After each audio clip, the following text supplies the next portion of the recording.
Guys, so welcome to my channel. आज मेरा chapter 3 में लेने जा रही हूँ, जिसका नाम है कोल एंड पेट्रोलियम। ये चैप्टर क्लास 8 के लिए है, एनसीईआरटी का 3rd चैप्टर है, आपके सब्जेक्ट साइंस का। ठीक है, तो अभी तक अगर आप लोगों ने मेरी चैप्टर 1 और चैप्टर 2 की वीडियोस नहीं देखी है तो प्लीज जाके पहले वो वाली वीडियोस देख लीजिए, ताकि आप लोगों को चैप्टर भी अच्छे से समझ में आने लग जाए।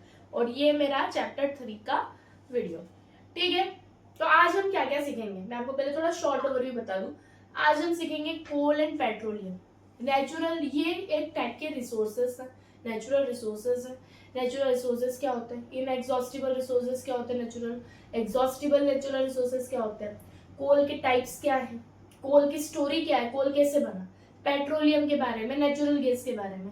यही है आज के चैप्टर में। ये चैप्टर बहुत शॉर्ट है, बहुत छोटा चैप्टर है आपकी एनसीईआरटी बुक का। तो चलिए शुरू करते हैं। ठीक है, अब मेरे को ये बताइए, आप सभी मिनरल्स जानते हैं, है ना। हमारे पास एयर, वाटर, ठीक है, सनलाइट, ये सब हमारे लिए क्या है, रिसोर्सेस है, जो हमें कुछ ना कुछ देते हैं, है ना, जिससे हमें कुछ मिलता है।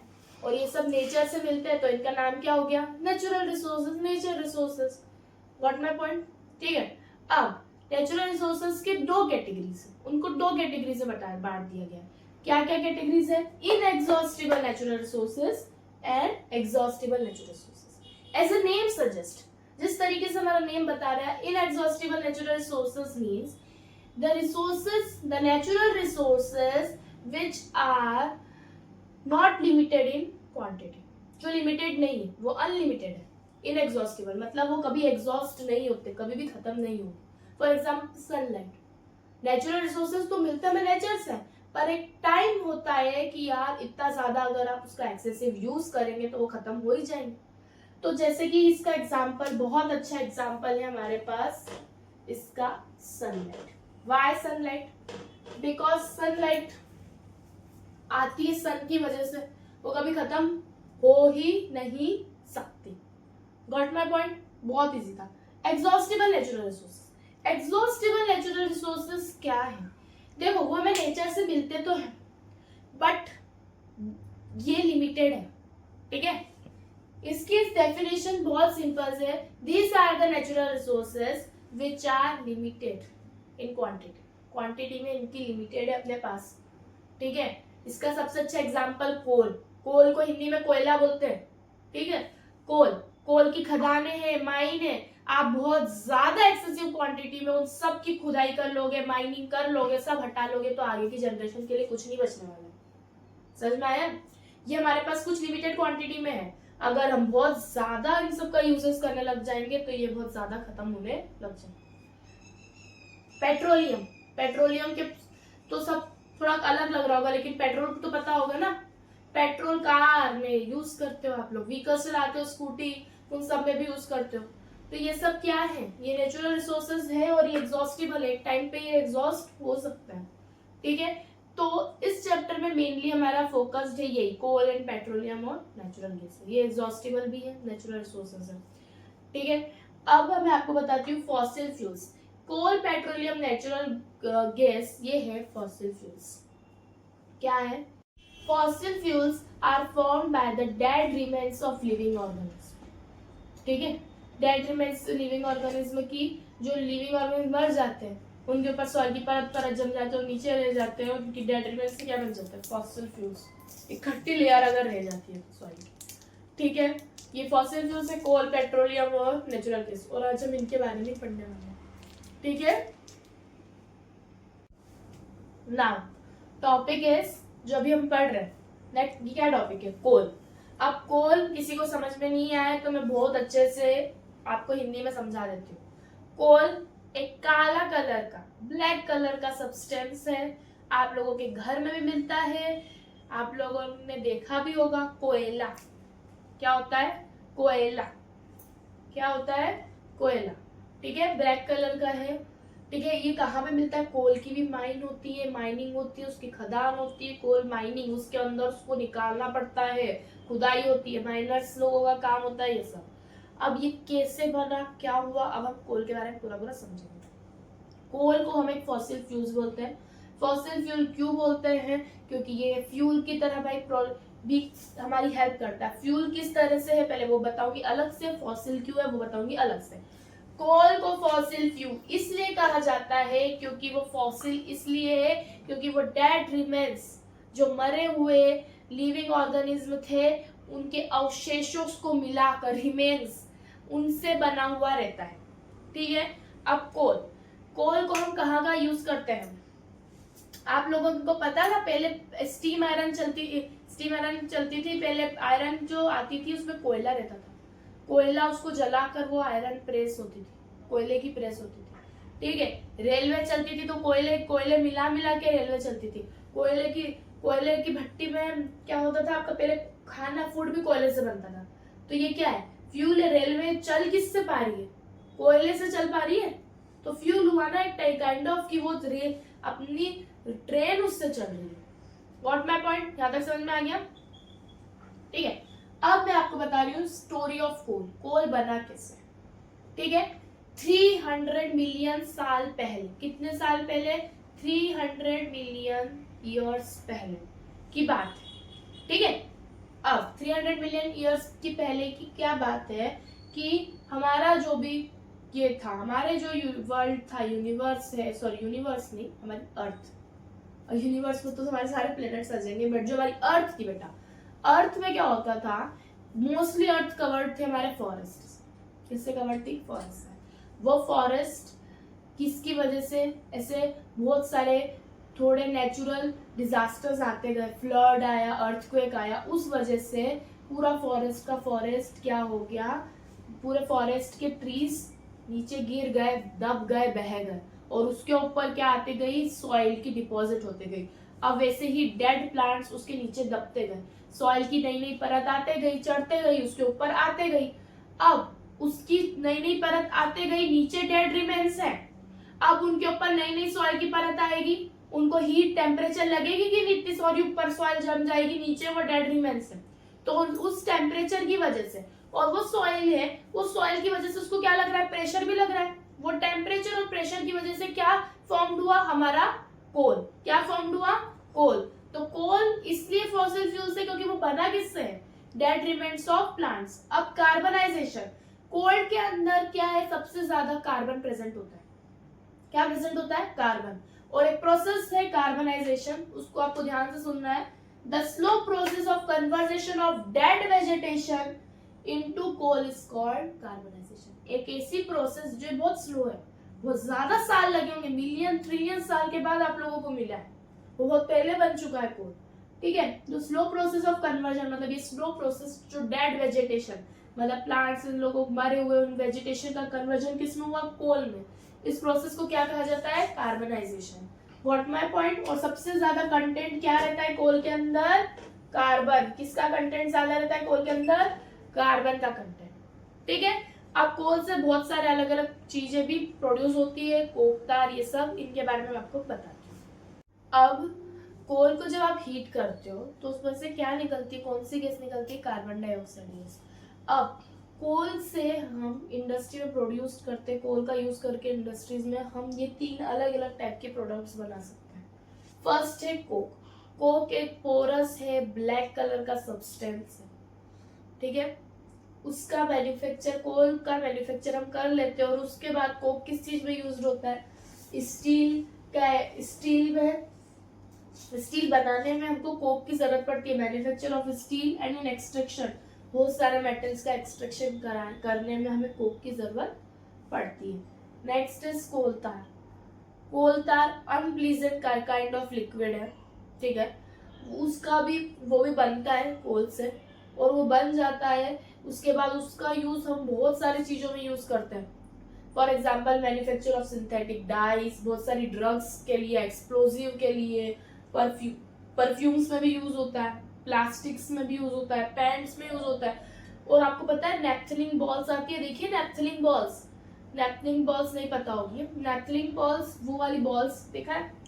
अलमारी खोली है अपने कमरे की, रूम की, मम्मा वो व्हाइट कलर की बॉल्स रख देती थी कपड़ों के बीच में, देखी होगी। और कभी किसी के तो वॉश बेसिन के अंदर भी 2 बॉल पड़ी रहती है, वो व्हाइट कलर की, उनको कौन सी बॉल बोलते हैं? नैपथलीन बॉल बोलते हैं उनको। कौन सी बॉल्स बोलते हैं? नैपथलीन बॉल्स, ठीक है। वो नैपथलीन बॉल से कितनी अच्छी खुशबू आती है, देखिए उसकी खुशबू, है ना।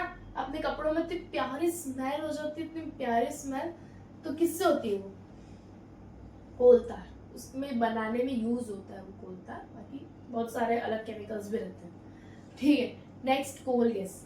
अब कोल गैस कब निकलती है? जब कोल से कोक बनाते हैं तो उसके बीच में जो गैस निकलती है, प्रोड्यूस होती है, वो है कोल गैस, ठीक है। उस गैस का वो यूज होती है बहुत सारी, ये वाली gas as a fuel use होती है सारी, मतलब सारी इंडस्ट्रीज में जहाँ भी कोल प्रोसेसिंग प्लांट्स हैं वहां पे क्या यूज होती है?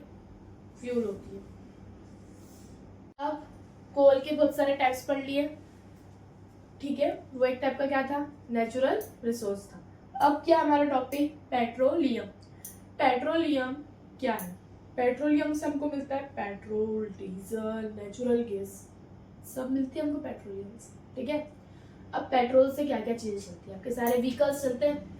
जिस व्हीकल से कोचिंग जाते हो, पापा छोड़ते होंगे या अभी इस एज में आ गए होंगे कि खुद चलाते होंगे, तो उसके अंदर कुछ भरना भी पड़ता है, कुछ डालना भी पड़ता है। क्या डालते हो? पेट्रोल। किससे आता है? पेट्रोलियम से। पेट्रोलियम किस वर्ड से डिराइव हुआ है? पेट्रोलियम वर्ड से डिराइव हुआ है Petra and next oleum. Petra means rock, oleum means oil, क्योंकि पेट्रोलियम किसके बीच ऐसा ऑयल है जो रॉक्स के बीच में से माइंड किया जाता है। अब पेट्रोलियम की स्टोरी जान लो। पेट्रोलियम बना कैसे? पेट्रोलियम बना है समुद्र के नीचे। सी में भी बहुत सारे ऐसे जानवर हैं जो डेड हो गए, मर गए, वो सारे कहाँ जाते गए? सी के बॉटम, समुद्र के नीचे, ठीक है। अब उसके ऊपर क्या आती गई? सैंड और क्ले आती गई। नीचे समुद्र के नीचे भी तो क्या है? बालू, रेत, सैंड वगैरह है, रेत वगैरह, सैंड, क्ले आती गई। अब क्या हुआ?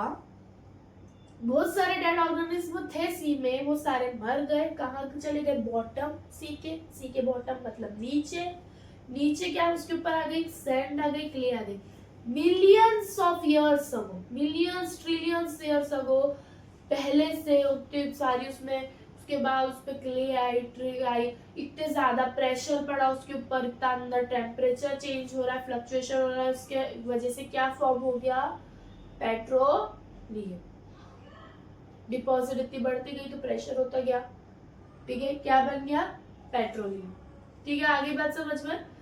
अब पेट्रोलियम के बारे में आपको समझ में आ गया। अब ये फिगर की तरफ कि पेट्रोलियम बना कैसे। ऑयल दिख रहा है, उसके ऊपर गैस दिख रही है। आपको पता है वाटर से हल्के होते हैं, वाटर से लाइटर क्या होता है? ऑयल होता है, और ऑयल से भी लाइट क्या होता है? Gas.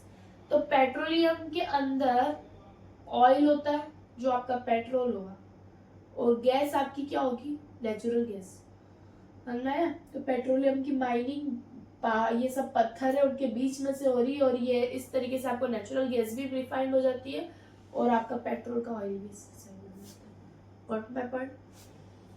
Now topic is refining of petroleum. Petroleum is a dark oily liquid. Okay, it is mixture of various constituents. उसके अंदर बहुत सारे चीजों का मिक्सचर है। कौन कौन से constituents है? Such as petroleum gas, petrol, diesel, lubricating oil, paraffin, wax. इन सब का constituent है. The process of separation of various constituents of petroleum from it is called refining of petroleum या petroleum refinery. इस प्रोसेस को बोलते हैं petroleum refinery, ठीक है। अब इसके अंदर जो भी है, पेट्रोलियम गैस एक एलपीजी के फॉर्म में हम यूज, लिक्विड गैस के फॉर्म में भी हम यूज करते हैं। पेट्रोल, डीजल, लुब्रिकेटिंग ऑयल आपके लुब्रिकेशन के काम आता है। पैराफिन, वैक्स आपके वैक्स कैंडल इनमें काम आता है। ये सब चीज आपके अलग अलग कॉन्स्टिट्यूएंट आपके अलग अलग चीजों में काम आती है। व्हाट माय पॉइंट, ठीक है। अब आपको ये थोड़ा सा और आसान तरीके से मैं आपको समझा देती हूँ कि पेट्रोलियम एक डार्क ऑयली कलर का लिक्विड कलर का सब्सटेंस है, उसके अंदर बहुत सारी चीजों का मिक्सचर है, और ये सारी चीजें हैं जिनके मैंने आपको नाम बताए, ठीक है। अब ये प्रोसेस है जिसमें हम रिफाइनरी, पेट्रोलियम रिफाइनरी उसको बोलते हैं, जिसमें हम सेपरेट करते हैं अलग अलग फ्रैक्शंस का, अलग अलग ये जो अलग अलग पेट्रोलियम के अंदर सब्सटेंस पाए जाते हैं उन सबको अलग अलग करते हैं, और इस प्रोसेस का नाम है पेट्रोलियम रिफाइनरी। उसके अंदर नेचुरल गैस भी प्रोड्यूस रहती है। ओके, चलो नेचुरल गैस बहुत मोस्ट इंपॉर्टेंट फॉसिल फ्यूल्स है क्योंकि बहुत लाइट वेट है, ट्रांसपोर्ट भी बहुत इजीली हो जाता है। ठीक है, नेचुरल गैस बहुत जल्दी ट्रांसपोर्ट हो जाती है और फिर अगर उसको अपन कंप्रेस्ड कर दें तो हमारी किसमें बन जाती है, सीएनजी में, जो आजकल व्हीकल्स में यूज होती है कंप्रेस्ड नेचुरल गैस। ठीक है, आगे आप लोगों को समझ में, नेचुरल गैस पाइप्स के थ्रू भी ट्रांसपोर्ट होती है और आजकल वडोदरा में तो नेचुरल गैस की पाइपलाइन स्टार्ट कर दी है ताकि हम हमारे गैस स्टोव में डायरेक्ट ब्लाइटर चालू करें, नेचुरल गैस से हमारे वो चालू हो जाए, क्या चालू हो जाए, गैस के स्टोव्स। Got my point. अब अभी तक आपको इतने सारे नेचुरल सोर्सेज के बारे में बता दिया मैंने। अब हमें नेचुरल सोर्सेज का ध्यान से यूज करना है। क्यों? क्योंकि हमारे आगे आने वाली जनरेशन के पास भी ये होना, अवेलेबल होना बहुत जरूरी है।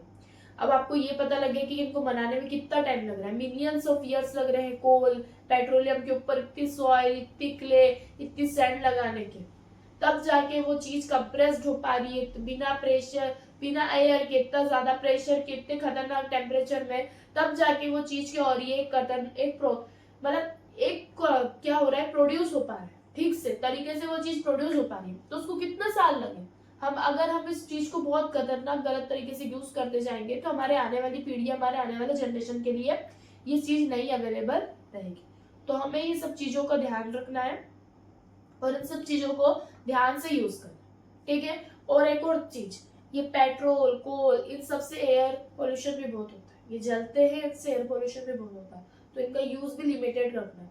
आप तो ट्रैफिक रूल से पीसीआर एक रूल है, उसके अंदर हम लोगों को व्हीकल चलाने की गाइडलाइन भी आती है, जिसके अंदर कहा जाता है कि इंजन की स्पीड कम रखिए, इंजन का जब यूज नहीं है उसको स्विच ऑफ कर दीजिए। पर आप लोग उस चीजों को, गाइडलाइन को भी कोई भी मानता नहीं है, बहुत कम ऐसे लोग होंगे, 2-4 जो मानते होंगे।